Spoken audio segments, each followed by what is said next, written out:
This one prophecy in Ezekiel could explain the next global war. What if I told you that a 2,600-year-old prophecy is quietly coming true right now? Could a forgotten vision from an ancient prisoner explain today's rising global chaos? That could explain the next global war. And if this is true, it means everything is about to change faster than anyone is prepared for. You won't hear about it in the news, but it's in your Bible. And if it's right, the world is on the edge of something massive, something terrifying. We may already be living in the countdown. We're about to cross into a prophecy too accurate to ignore. And once it begins, there may be no way to stop it. Your window to prepare might be closing right now. This next part may reveal why the tipping point is already behind us. Could we already be witnessing the beginning stages of World War III? And something already in motion. The pieces may already be locked in place, and no one sees it coming. This might be your last chance to recognize what's unfolding before it's too late. Let's go back in time. Ezekiel was a prophet, taken as a prisoner to Babylon. He was far from his home in Israel, surrounded by pain, surrounded by destruction. But in that place of despair, God gave him visions of the future. And those visions may be more relevant today than ever before, because what Ezekiel saw might be happening again, right now, in front of your eyes. And in Ezekiel chapters 38 and 39, he saw something no one could explain. A giant war, an invasion, led by strange names, in strange places. But those strange names are showing up again, this time on modern news reports. And those names are now being echoed by world leaders today. What do these strange names mean, and why are they reappearing now? But here's the twist. Those names, those places, they match up with modern nations today. This isn't ancient mythology. This is tomorrow's headline. This is the kind of pattern that once seen can never be unseen. What if current world powers are unknowingly fulfilling Ezekiel's prophecy? If that's true, we're standing on the edge of the final countdown. What Ezekiel saw could be the map for the next global war. Which countries will be the first to strike, and who will be the target? These aren't what-if questions anymore. They might be when. We're standing in one of the most mysterious, most important parts of Bible prophecy, Ezekiel 38. This chapter is like a locked vault filled with names, nations, and a war that hasn't happened yet. But it might happen sooner than any of us expected. But something strange is happening. Those ancient names are starting to line up with modern nations. Could the alliances being formed today match the battle lines Ezekiel described? It's not a coincidence. It's a warning, and it's unfolding in real time. And that's why we have to take this slow. We have to understand what these names mean. Because they're not just old words from a forgotten map. They are warning signs. Ignore these warnings, and you may not get another. And in just a moment, you'll see why ignoring them could be fatal. What danger is hidden in these names that modern readers overlook? Let's read Ezekiel 38, verse 2 together. Son of man, set thy face against Gog, the land of Magog, the chief prince of Meshech and Tubal, and prophesy against him. This verse may hold the key to the next war, and few people even know it exists. Now, who or what is Gog? Let's start with the basics. Gog is not a country. Gog is a person, a leader, a ruler, a military figure who rises in the last days to lead a massive attack against Israel. Could we already be seeing the shadow of Gog rising on the world stage? What if the man who fulfills this prophecy is already in power? And once he rises, the world stage will be permanently changed. Has Gog already risen? And are we watching him on the news today? Every headline could be a clue, and we might be running out of time to piece it together. The next clue may point directly to headlines you've already seen. He comes from a place called Magog. But here's where things get very interesting. Ezekiel 38, verse 15 says, "And thou shalt come from thy place, out of the north parts, thou and many people with thee." This isn't just poetic, it's geographic. What modern superpower sits directly north of Israel? And what's its next move? Once we identify Magog, we may know where the next strike comes from. We're about to uncover how location becomes prophecy. The Bible says this invading army will come from the uttermost parts of the north. But Gog doesn't come alone. Who are the allies in this invasion? And are they forming right now? The coalition may already exist, and the trigger could be any day now. Let's break down the rest of the names Ezekiel gives us. Ezekiel 38, verse 5, adds more nations to the coalition. Persia, Ethiopia, and Libya with them, all of them with shield and helmet. Each of these names holds a modern mirror, and we're about to look into it. And when we do, we may find that we're staring at today's global alliances. Why are these specific ancient nations suddenly relevant in modern headlines? Now, this is where it gets even clearer. Get ready, because now we find out why they're coming.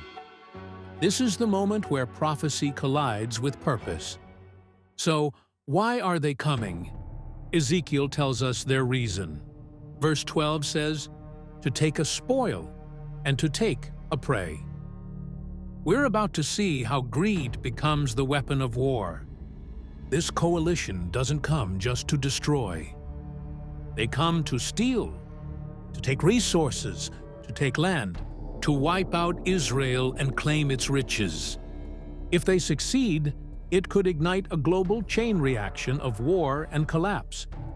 But wars started over resources rarely stay contained.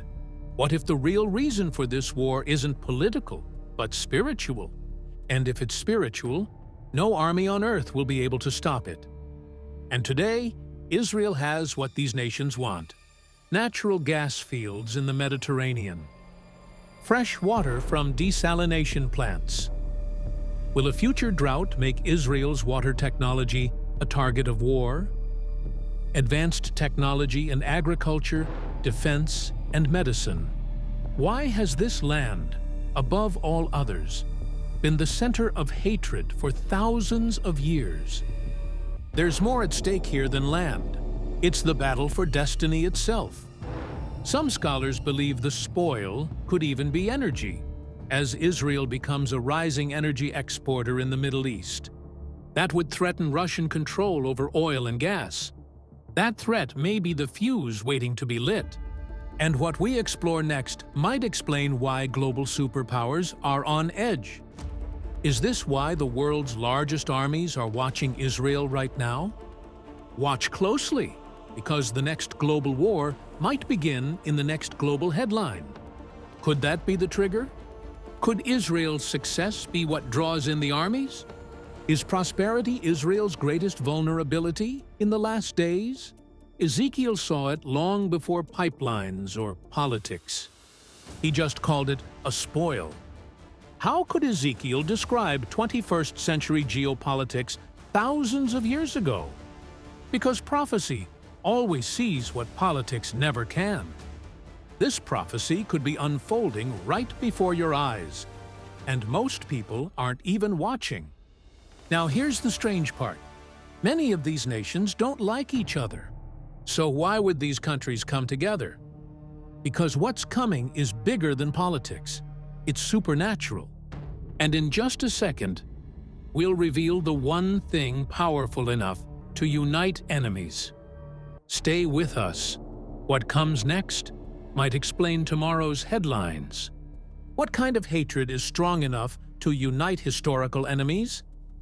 Ezekiel doesn't say they love each other. He says they share a common target: Israel. The same nation God chose is the one the world will choose to hate. And when enemies share the same aim, destruction comes fast. This alliance of enemies isn't random, it's prophetic. Why has the entire world turned its eyes and weapons toward this tiny nation? Hatred has a way of uniting enemies. This is not just military strategy, it's spiritual rebellion. And God says He will put hooks in their jaws, dragging them into this war even if they don't want it. What are the hooks God is using? And have they already been set in place?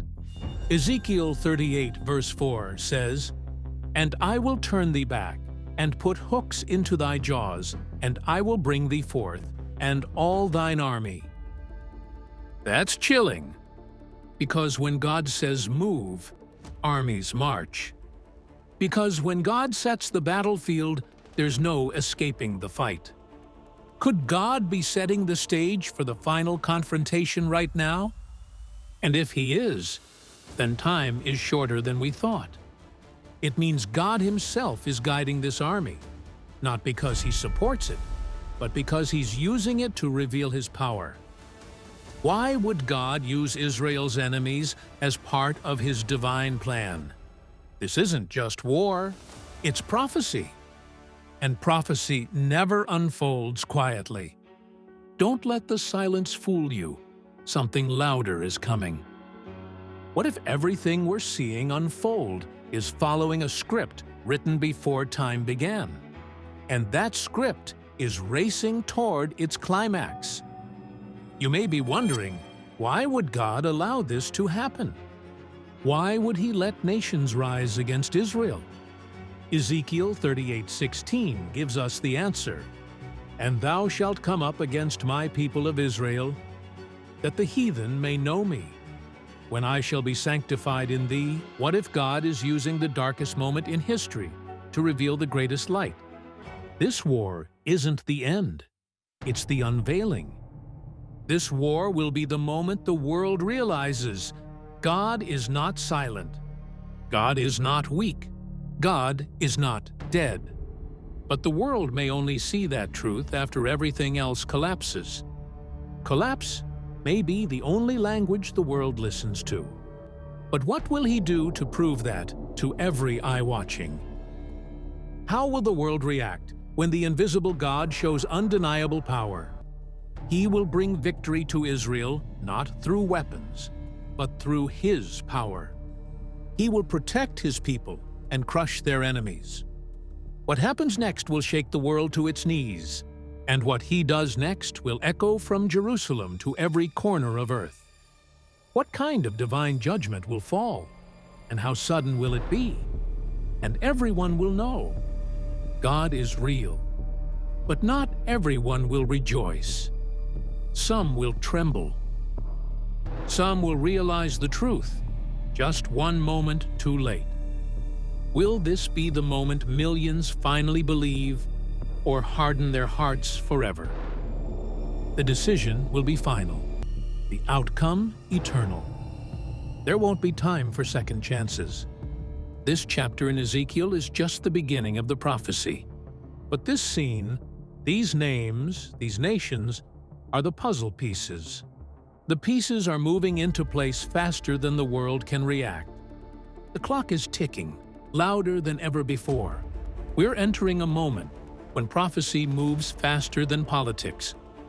And they're all falling into place, but God has already written the end. And the ending is closer than anyone dares to admit. And what happens next might flip every worldly expectation upside down. What shocking twist has He declared that no one is expecting? Get ready, because the twist might be what wakes the world up. The twist might shatter every assumption about how this war will begin. The invasion will fail, the enemies will fall. But not before the world is shaken to its core. Let's slow it down and zoom in, because what Ezekiel says next is no small detail. The whole war turns toward one place: Israel. And what happens next will reveal why this tiny land holds the key to global prophecy. This is not just a conflict, this is a countdown. Ezekiel 38. In the latter years thou shalt come into the land that is brought back from the sword, and is gathered out of many people, against the mountains of Israel. This one verse may hold the blueprint for the next global crisis. And if that blueprint is unfolding now, time is running out. This is huge. Ezekiel is describing a nation that was once scattered, a people that were once broken. But now, they are gathered again, living again, rising again. And that rising may have triggered the final prophetic chain of events. That nation is Israel. If this prophecy already came true, what's the next one to follow?